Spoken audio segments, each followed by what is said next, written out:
The Emperor's New Clothes, a story by Hans Christian Andersen.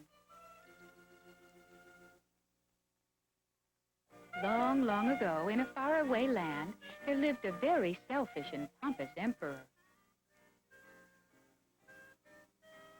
And now I'll have my meal. He had a gluttonous appetite and gulped down everything he ate.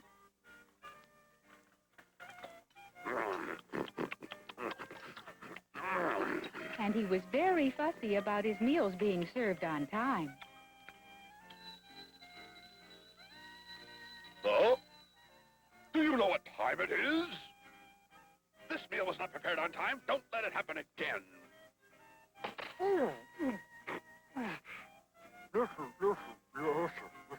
But he was most pompous about his clothes. He had hundreds of very fancy outfits and loved to wear them all. He would spend hours in front of the mirror admiring his beautiful wardrobe. He spent so much time and money on his clothes that he had little left to give to his loyal subjects.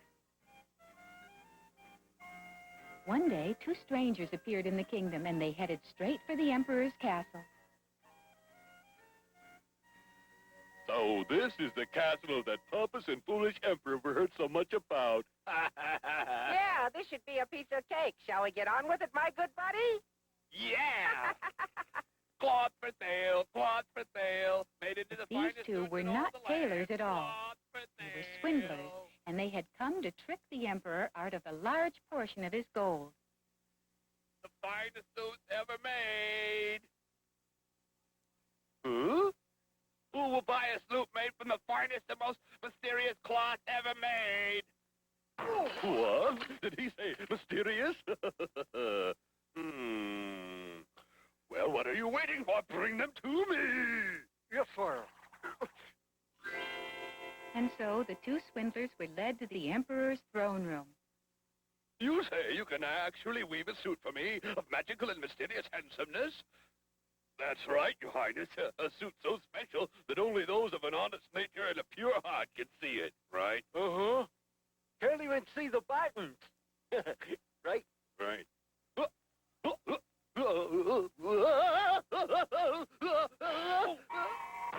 Never had the emperor heard anything so amazing.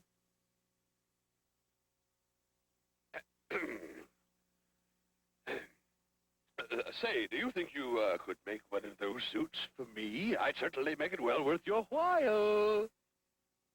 We be delighted. Oh, goody. Oh, goody, goody, goody. And so the two swindlers were led to the weaving room to begin their work. And for the next several days, the sounds of weaving and sewing could be heard from morning till night.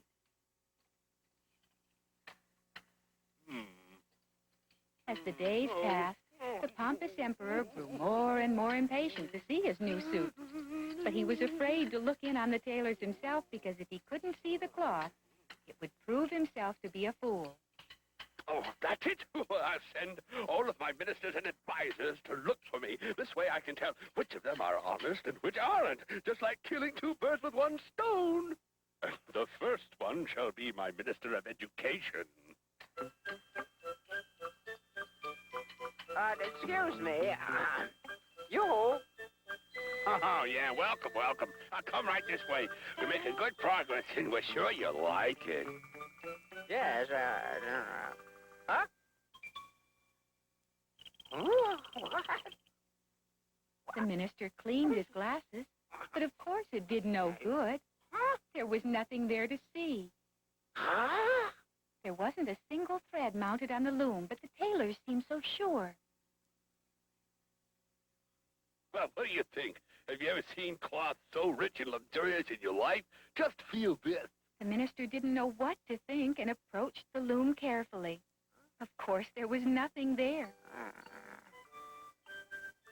Why, yes. It's quite wonderful. Definitely the softest cloth I've ever felt. Do Yes. you really think so? But the minister didn't want to be called dishonest or proven a fool, so he pretended that the cloth was really there. Well, did you see my new suit? Oh, Oh, Your Highness, you won't believe your eyes. The most exquisite silks cannot match the beauty. It's fantastic. Yes, wonderful. The minister praised the cloth to the limit, and the emperor could hardly stand it, thinking about how fine he would look in his new suit.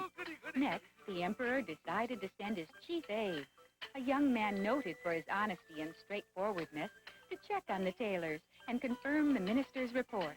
Excuse me. Oh, yes, yes. Go right in. Well, we've been expecting you. Thank you. We're almost finished, and we're sure the Emperor's going to love it. Hmm? Oh, yes, they're fantastic. The colors are marvelous. I just can't believe it. Once again, the trick worked. Even the honest aide was afraid to appear foolish. Why, if everyone else could see it, it must be there. And so he, too, returned to the emperor, praising the cloth to the utmost. Phew. Several days passed, and just when the emperor felt he could wait no more, Emperor! Your Highness! Great news! The tailors have finished! At last! Oh, yippee! Oh, boy, I can hardly wait. I'm the happiest little king in the... Here's your suit, sire. Really? Well, let's see it. Hmm?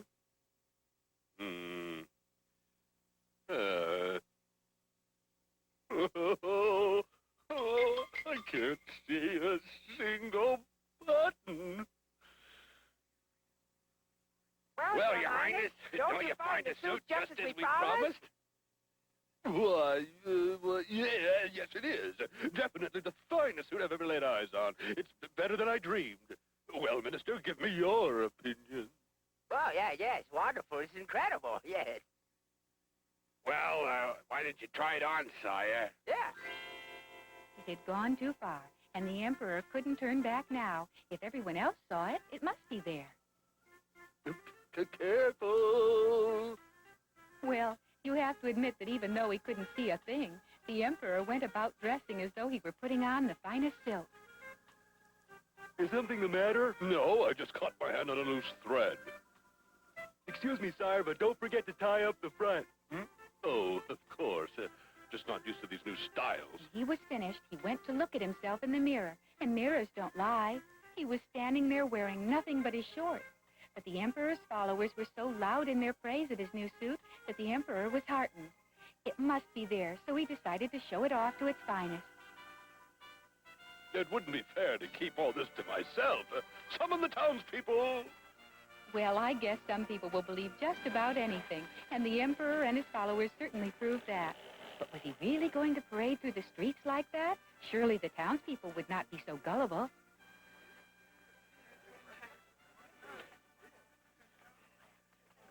But you guessed it. The townspeople, too, were afraid to admit that they saw nothing.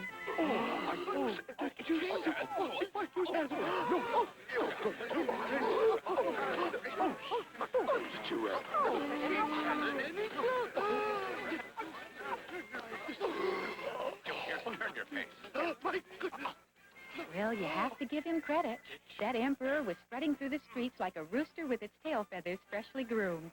My, what a beautiful velvet collar. Have you ever seen anything so wonderful in your life?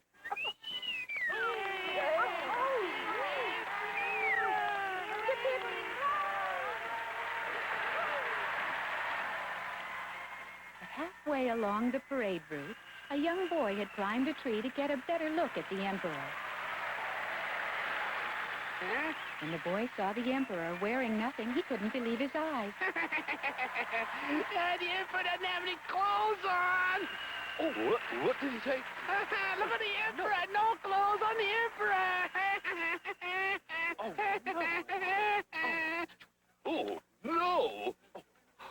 Oh, God, please, come on. Did you hear that? What you heard that little boy? Well, they say there is no one as honest as a child, and they must be right. It took a child to make the people believe their own eyes. Oh, the Emperor has no clothes. He's as naked as a jaybird. The Emperor's wearing no clothes. At last, the emperor realized how foolish he'd been and how silly he looked. But he was the emperor, and he would have to play his role to the finish. And so, puffing out his all-too-visible chest, he finished the parade.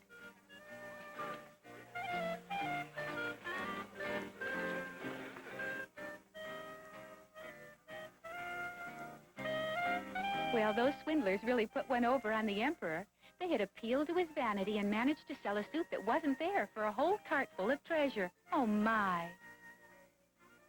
And so the two swindlers left that land, knowing full well that it was just a matter of time until they came across another pompous fool, as gullible as the emperor had been. But the swindlers weren't the only ones to benefit. The emperor had learned his lesson, and from that day forth he stopped wasting his people's money on foolish clothes and began using it to help them.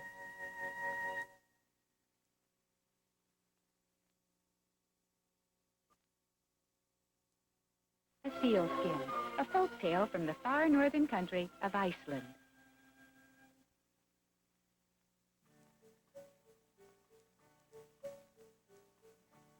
Once upon a time, long, long ago, there lived a young man in a small fishing village on the coast of that small island country.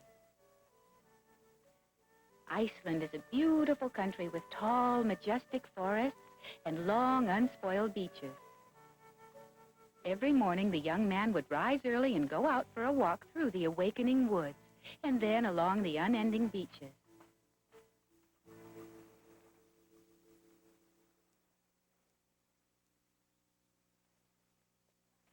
But one morning, he was surprised to hear music coming from somewhere near. Huh? I wonder where that's coming from. Sounded like a marching band. But what was it doing out there in such a lonely, isolated place? Music seemed to lead him on. He had to find out who was playing. So he followed the sound until it brought him to the edge of a large cave. Oh!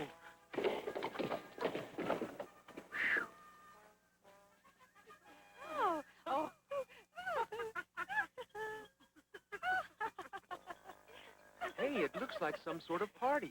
I wonder if they'll let me join in, too. Huh? Well, what do we have here?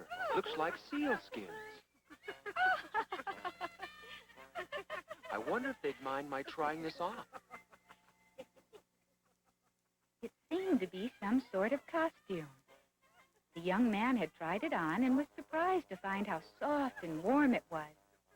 The style was a little strange, but after Halloween, maybe he could make it into a jacket or vest. He just had to have it. And without even thinking about the skin's real owner, he just picked it up and made off with it. And when he got home, he was careful to hide the sealskin away in the trunk with all of his winter clothes.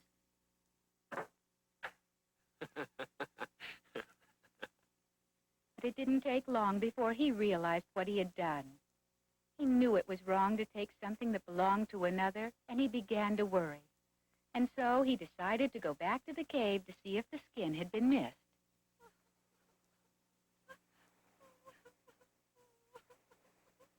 Huh? Excuse me, is something the matter? Oh, it's terrible, and I know you'll never believe me, but I am not really as I seem. I'm really a fur seal, and once a year all of my clan visit this cave for a festival of dancing and singing. We shed our skins at the entrance, but when we returned, mine was gone. We searched everywhere but could not find it. Someone must have stolen it, and without it I can never return to the sea. Oh, what can I do? Here, this should keep you warm. Oh, thank you. The young man felt very badly about having taken her skin, and he fully intended to confess and return it to her. But just as he was about to tell her, he realized that if he did, she would return to the sea and he would never see her again. You see, the young man had never met anyone as lovely and kind as this young girl, and he had already fallen in love with her. They were soon married, and their lives could not have been happier. She was a wonderful wife, and the young man found it hard to believe his good fortune. And as the days passed, the sealskin was all but forgotten. Soon they received the wonderful news that they were going to have a baby. And when their son was born, they held a christening that was attended by all their friends in the village. Life could not have been better for this new family.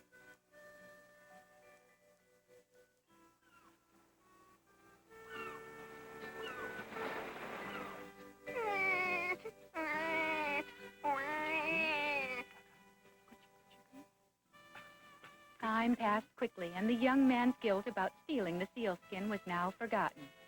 Certainly the happiness they had found together meant more than the harm he had caused his wife by not letting her return to the sea. It's time for his bed now.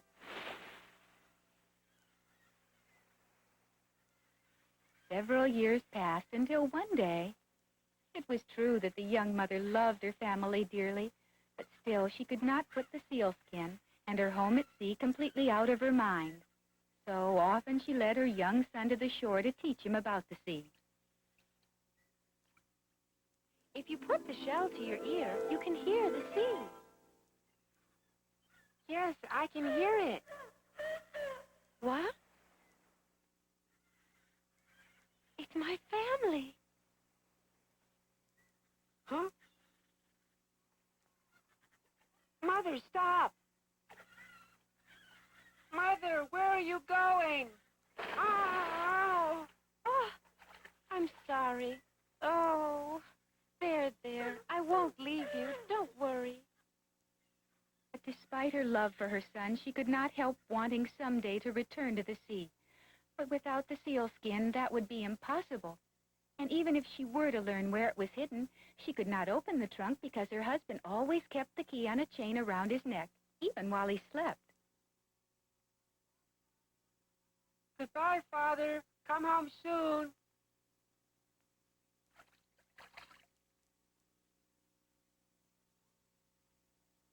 Oh, why, what's this?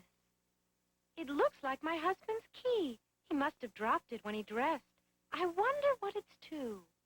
Oh. The young wife had always wondered what was in that old trunk. As far as she knew, it had never been opened. Maybe this was its key. And so she placed it in the lock and turned. Oh, the sealskin. That means my husband was the thief, and he's kept it hidden from me all these years. But what can I do now? I've grown to love him, and I can't leave my son. Still, it's not right for me to remain here. My home is the sea. It's not fair for me to have to make such a choice. Yes, it was not fair for her to have to choose between her family and her true self, but it was a decision she would have to make.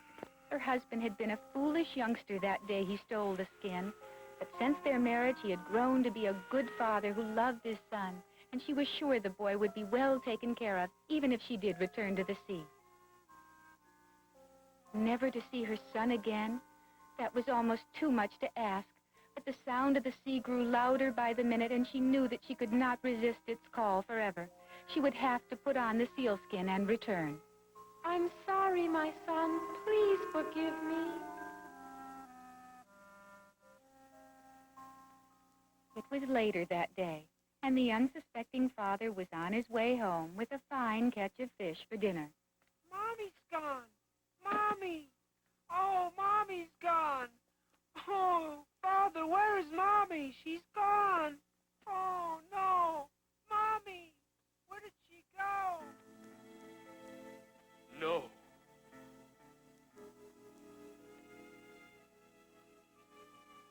Mother, where are you? Can you hear us? Hello? Where are you? They looked up and down the beach and shouted until they were hoarse, but still they could find no sign of her. I always knew the day would come. It's all my fault. It was just as he'd feared. She had returned to the sea and her true home. The husband led his son home to wait, hoping against hope that she would return. In time, the husband had no choice but to go back to his work as a fisherman, because now he must work harder to support his son. But one day, soon thereafter, while fishing,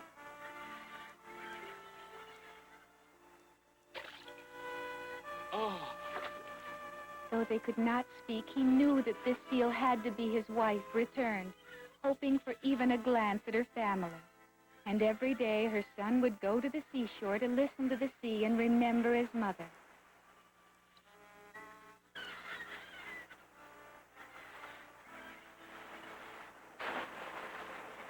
I can hear her.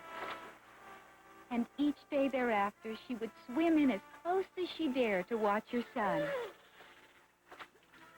The son did not know that the seal was really his mother, and he was startled to see the seal watching him, and it almost seemed crying his name. She was trying so hard to make him understand that his mother had not forgotten him, but alas, the cries could not be understood. I just know she'll come back. Mother, I'll always remember you. Mother! When she heard her son call out to her, she knew that he would never forget her. He would always be there waiting for her return. Where are you? Wait, don't go. Maybe you can help me find my mother. Wait! And so it was that the young boy kept his vigil, waiting for the day when his mother could return.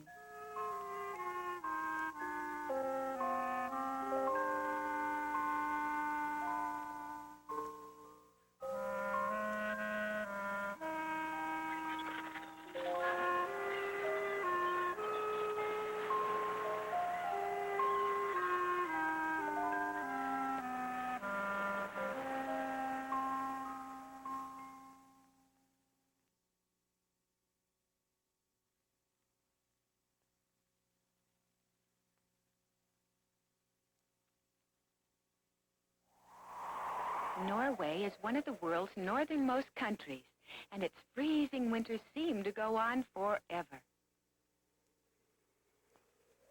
The north wind blows continuously, covering the forests and the lakes with a blanket of frost and snow. Long ago, a very poor woman lived alone with her son deep in the Norwegian snow forest.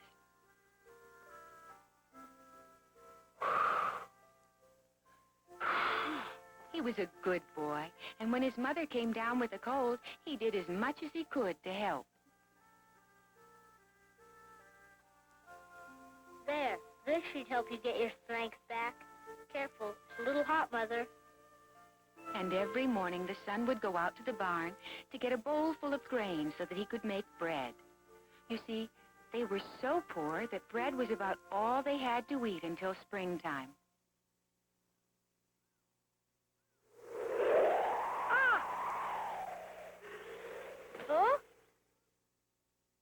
Huh? In an instant, that cantankerous old north wind blew all of the wheat out of the son's bowl and scattered it on the snow. Well, there was nothing he could do but go back for another bowl full.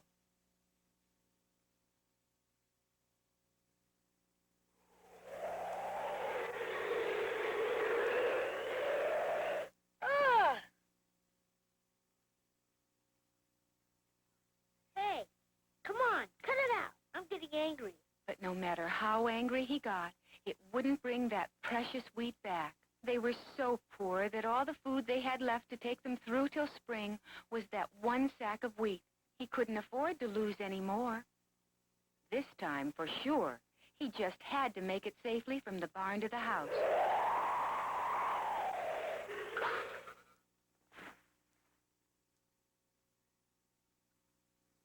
Hey, Northwood, that's enough. Give it back. Give it back. Come on now. Give it back. I mean it. Hey, give it back. Give it back.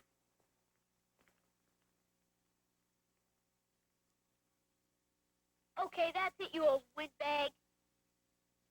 Norway is the home of the ancient Vikings, and some of that warrior's blood must have still flowed. That boy, he knew no fear and marched straight for the cave where it is said the North Wind lives.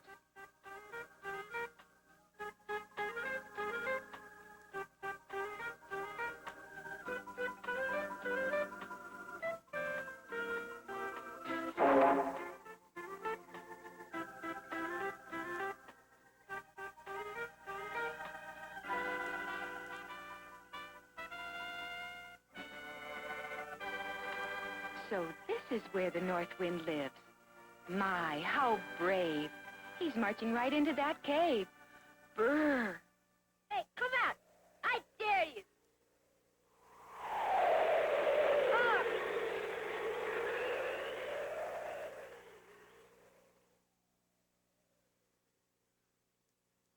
Hey, who's there? All of a sudden, the wind that seemed to never stop blowing stopped.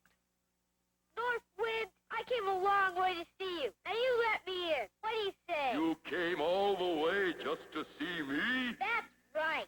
And with that, the brave little Viking marched right into the cave. And then, Hello. Yay! this was the first time anyone had ever come to visit him, and the North Wind was delighted. Please sit down, won't you? I didn't come to visit. Now quit teasing. But I just want to be friends with you. Why are we so mean? You blew away all of our wheat. Now we can make no bread. Your wheat? I've come to get our wheat back. If we don't, we'll have nothing to eat until spring. Come on now, give it back. The North Wind was really a kind-hearted old gentleman, and when he heard this, I'm sorry, I don't have any grain. But won't you take this, please? That's no ordinary tablecloth. It is magic. And whenever you get hungry, all you have to do is think of what you'd like, and it will produce it. A magic tablecloth? Golly, thanks. the little Viking was delighted with his gift and quickly set out for home to show his mother.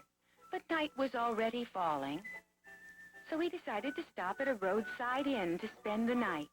A mean-looking old lady answers his knock. If you want to stay here, you'll have to pay in advance. But the landlady of that inn was known to be the stingiest and meanest lady in the land. Huh. All this'll get you is the storeroom. No food. Understand? The little Viking had been marching all day, so as soon as he got to his room, he decided to give the magic tablecloth a try. Tablecloth, tablecloth. Spread me a smorgasbord of banquet fit for a Viking.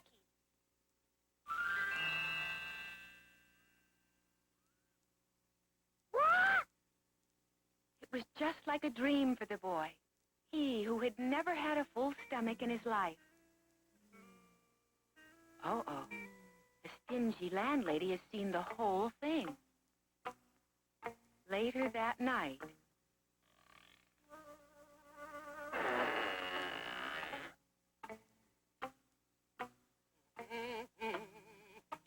Oh, what a mean old lady. She replaced the North Wind's magic tablecloth with her own ordinary one. The next day, the little Viking returned home just as fast as he could so he could show his mother the North Wind's present. Tablecloth, tablecloth. Spread us a smorgasbord of banquet fit for a Viking. What? What's happened? Come on, please. Come on, just a little, please. But of course, it was not to be. The boy grew angrier and angrier and then set off once more to have it out with the North Wind. That's funny. That shouldn't be. Okay, tell you what I'll do. Take this sheep. Whenever you need any money, all you have to do is ask it.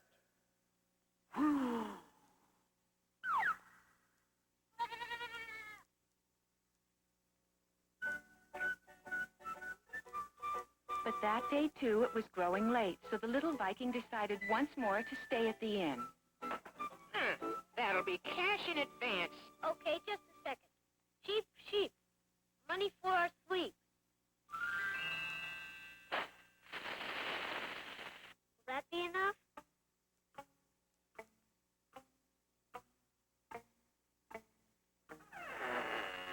And do you know what that stingy old landlady did that night? That's right, you guessed it. She replaced the magic sheep with one of her own. Ah!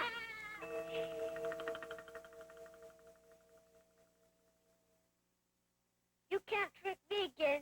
Your tablecloth and sleep only worked once, you old windbag. That shouldn't be at all. I don't need any more presents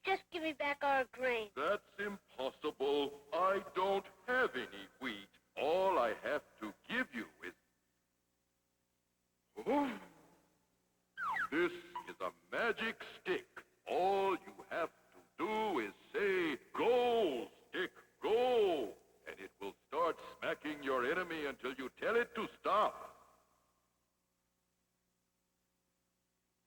The little Viking had no choice, so he took the stick and started home. And once more, his path led past that inn. Yoo-hoo!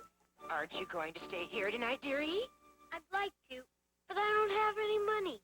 But what's that stick you're carrying? I'll bet it has magic powers like your tablecloth and your sheep.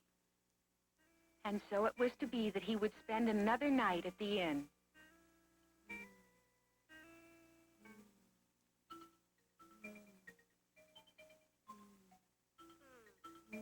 She's only nice to us. She thinks I have something magic. Why was that stingy old lady being so nice to him? He finally began to realize that both the tablecloth and the sheep had lost their powers after he'd used them at the inn.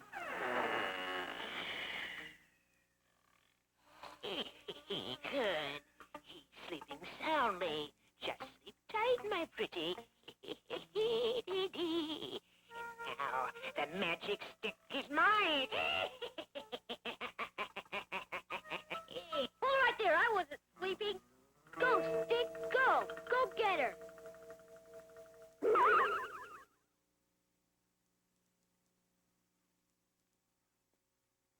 Ouch! Oh, ouch! Help me! Help me! Okay! Okay! Ouch! I'll give you back your old tablecloth and your sheep. Just come off that stick! Do you promise? Yes. Oh, yes, I promise. Just take off that stick. Okay, Stick, that's enough. And so the little Viking had his magic presence back at last.